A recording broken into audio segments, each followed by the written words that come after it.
Salut, bienvenue dans mon podcast Walkman. Le principe, c'est j'invite des gens que j'aime bien pour parler de musique. Ce premier épisode est avec Anna, une amie, et le podcast est partagé en deux parties. La première dédiée à une chanson et la deuxième partie type combini où je vais donner des situations et elle va me répondre quelle chanson elle écouterait. Voilà, donc c'est mon premier épisode. Il va y avoir pas mal d'erreurs.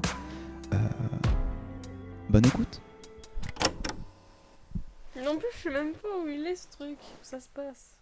Mais je sais, on s'en fout. Non, c'est important. Non, Si les gens ils veulent le retrouver. t'inquiète pas, tout va bien. De toute façon, là, c'est lancé. Hein. Ah bon? Oui. Non, mais comment ça va, Anna? Ça va. Ça va. C'est vraiment de la torture que je suis en train de faire. Mais du coup, on va parler d'une chanson que t'aimes bien. Mhm. Qui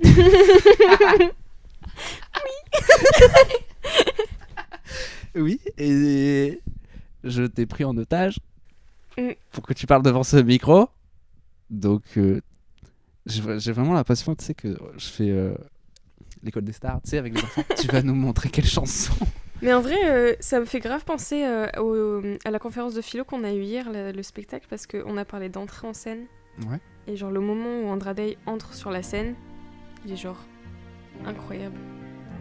Genre elle arrive, elle balance sa voix super grave et puis elle a une prestance de ouf, quoi.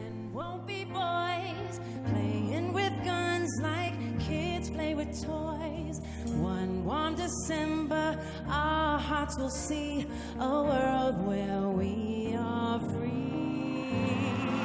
Enfin, tu l'as découvert comment ce morceau?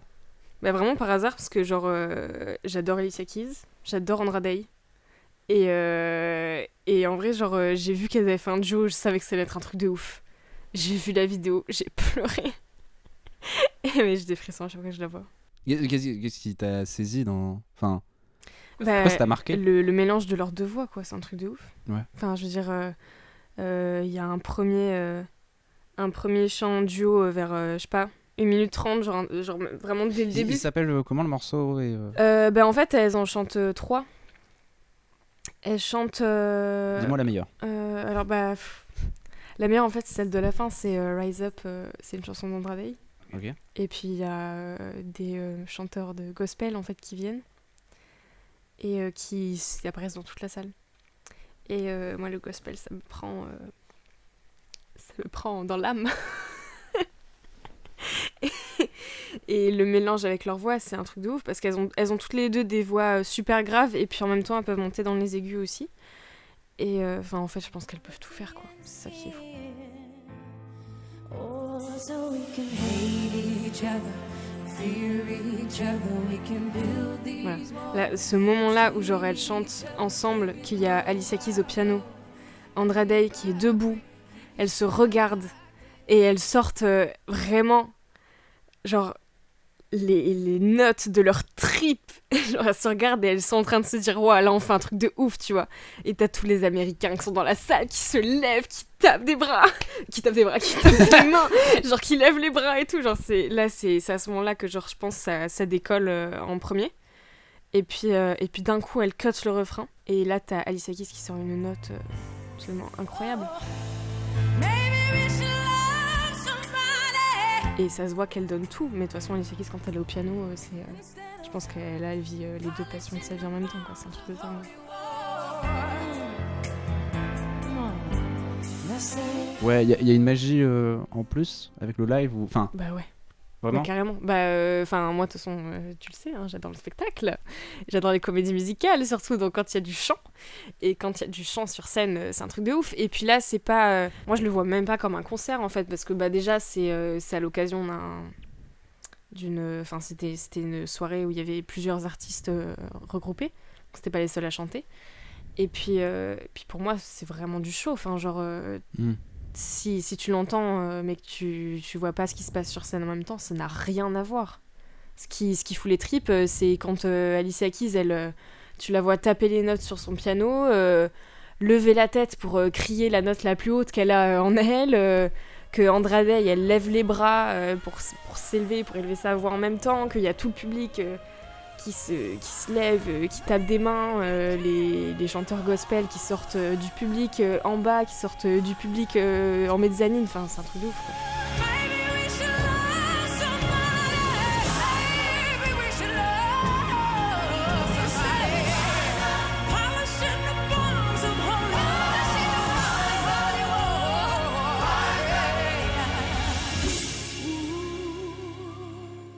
T'as pu les voir en concert? Non. Andrade et... Ouais, une des deux. Je sais pas bah- si... Moi, je les connais pas, donc... Andrade, non, elle fait plus de tournée. Mais Alicia Keys, elle passe cet été à Paris. Mais ça coûte un peu cher. Mais j'aimerais bien la voir.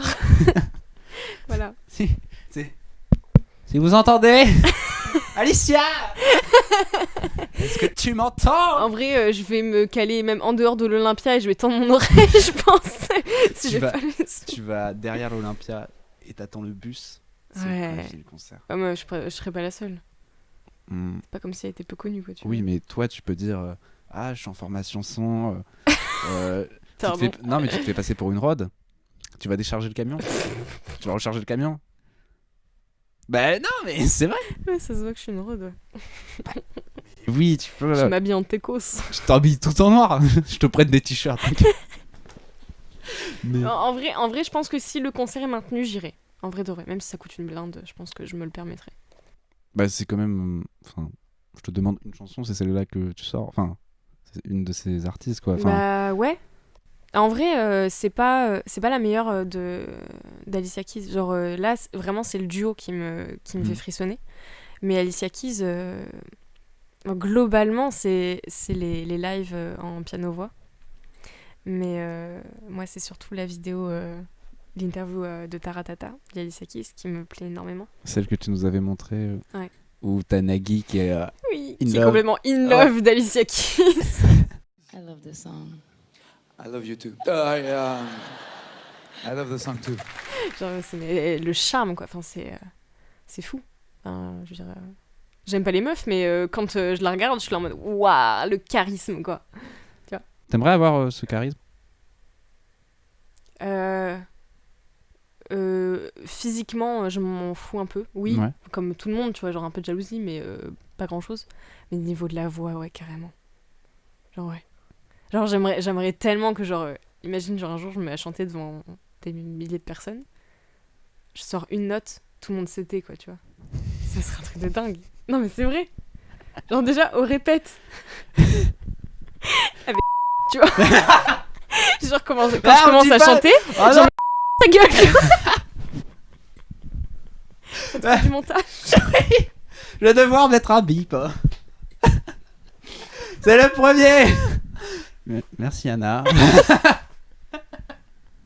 bon, tombera jamais sur ça. On sait pas. On sait pas Est-ce que ça va tourner dans le lycée? Sûrement. Bah, après, si ça tourne dans le lycée, ça va faire des vues. Et Faut des sous.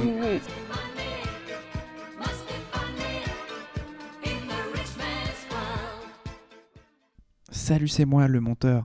Je suis en train de faire la transition vers la deuxième partie. Je bois du thé. J'imagine que si vous êtes encore là, c'est que ça vous plaît. Bisous. On se voit peut-être à la fin. Du coup, deuxième partie. Oh. Oui. Donc ça consiste à quoi? Je vais te dire des... En fait, je vais te dire des situations et C'est mal préparé. Je vais mettre 30 ans à trouver, hein. T'es pas prêt, hein. Bah, Je suis balance, moi. Je sais pas faire des choix. T'inquiète, il n'y a rien d'astrologique dans tout ça. Sur, Non, mais alors, une Matrix. musique...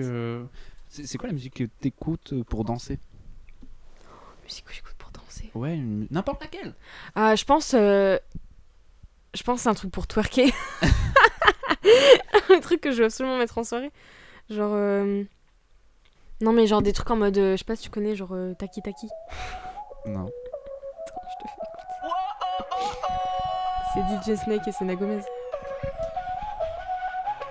Báilame como si fuera la última vez y enseña. En vrai, très souvent, c'est des trucs espagnols. Genre, enfin, hispaniques, quoi. Tu vois, avec des voix latines. Comment elle s'appelait la chanson De Shakira. Non. Da- Waka Waka. Non, pas celle-là. hôtel avec deux bonhommes et ils veulent mettre leurs zizi dans une madame. Et Tu veux mon Despacito. zizi? Oui, oui. non, ça c'est c'est oh, putain, Francky Vincent le restaurant. Non, je te parlais de, mais en plus lui il est tout seul. Attends, parce que je cherche encore la chanson. Despacito. Oula. Bah c'est un peu latino. Oui, non, mais pas ça. Hein. Ok. Putain, je l'ai plus. Je sais plus comment elle s'appelle. Ah voilà, c'est ça. Ça, c'est pas du tout hispanique, mais. I say certified free, 7 days a week, wet and gushy, make that pull-out game weak. Yeah, you Voilà, c'est feeling WAP de Cardi B. bucket and a mop for this wet and gushy. Give me everything you got for this wet and gushy. Waouh. Un Et peu donc, vulgaire. moi j'étais pas si loin. Ils veulent mettre leurs zizi. Oui, bon. Une musique pour pleurer. Après twerker, on pleure. Il y en a trop. Moi, je passe mon temps à pleurer sur des chansons. Hein. Il m'en faut une. Non, pas celle-là. Attends, parce que du coup, ça c'est forcément dans. Ouf, ah ouais, il y en a plein. Ah si, ok, je sais. Ok, alors là, tu vas te foutre de ma gueule parce que c'est un ex One Direction. Je dis rien. Mais c'est une chanson du dernier album. Non, c'est pas le dernier, je sais plus. De Niall Horan. Je vais la retrouver. Elle s'appelle Flicker. When you feel your love's been taken. Et bah en fait genre c'est un peu con mais en fait c'est une des chansons que j'écoutais le plus après ma première rupture parce que en fait il y a trop de coïncidences avec cet album. C'est que déjà il est sorti le jour de mon anniversaire et c'était l'époque c'était le début de la période où j'allais rompre avec lui et donc j'ai commencé à l'écouter à un moment où on était encore ensemble mais où je savais que ça allait mal et puis une fois qu'on n'était plus ensemble je les ai réécoutés et là en fait j'ai compris les paroles. Et parce qu'avant je les avais pas vraiment écoutées. Et en fait celle-là, en fait l'album entier est sur l'histoire d'une rupture. Et celle-là en fait c'est juste une chanson qui dit que il est encore amoureux de celle qu'il aimait et que même s'il l'a quittée, lui il sent que c'était pas censé se finir quoi. Et puis du coup il est très triste parce qu'il arrive pas à s'en sortir sans elle. Et puis, ce qui est con, c'est que moi, à l'époque, je pensais ça, mais au final, je m'en sors très bien sans lui. C'est un gros con, de toute façon. Autant dire. Puis la dernière, c'est ta musique un peu... ta découverte personnelle. Enfin, genre... Alors là... celle que personne ne connaît. Ah, c'est vrai que je devais t'expliquer avant d'enregistrer. J'ai oublié. En fait, c'est un chanteur qui est absolument pas connu. Mais alors pas du tout. Hein. Et en fait, c'est vraiment une coïncidence. Genre en gros, j'étais sur Insta et tu sais, souvent ils font des pubs pour des chansons, pour des gars qui sont pas du tout connus. Il y a une pub qui arrivait comme ça. Et puis en fait, c'était avec un extrait de clip. Et je vois le mec... que je trouve très beau. Le clip est extrêmement sexy. Enfin, quand je dis ça, les gens ils vont s'imaginer genre qu'il y a un mec à poil, tu vois. Mais non, en fait, genre c'est un gars qui joue de la guitare et qui chante en même temps, c'est tout. Et il est dans un fond noir en studio, c'est tout. Mais sa voix est extrêmement... Enfin, moi, elle me touche, vraiment. Et je sais pas si je dois le dire. Mais je vais vous faire écouter.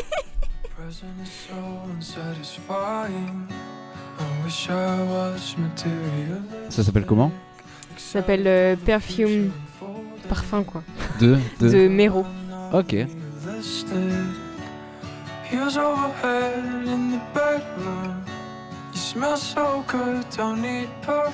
Et quand j'ai découvert cette chanson, je me suis dit ouais mais en fait personne n'écoute ça.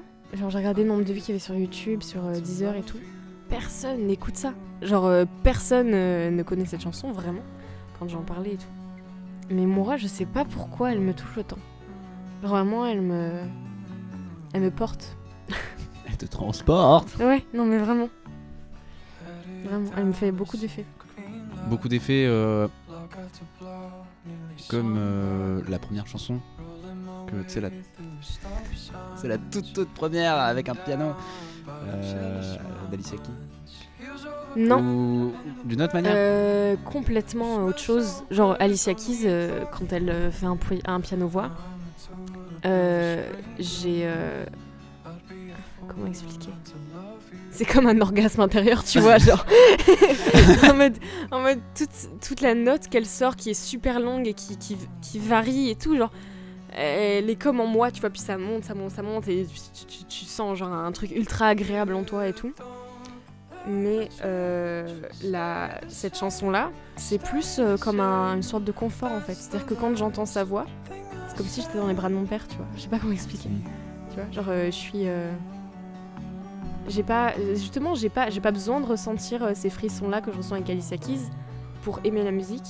Je suis totalement là comme je suis actuellement, genre normale.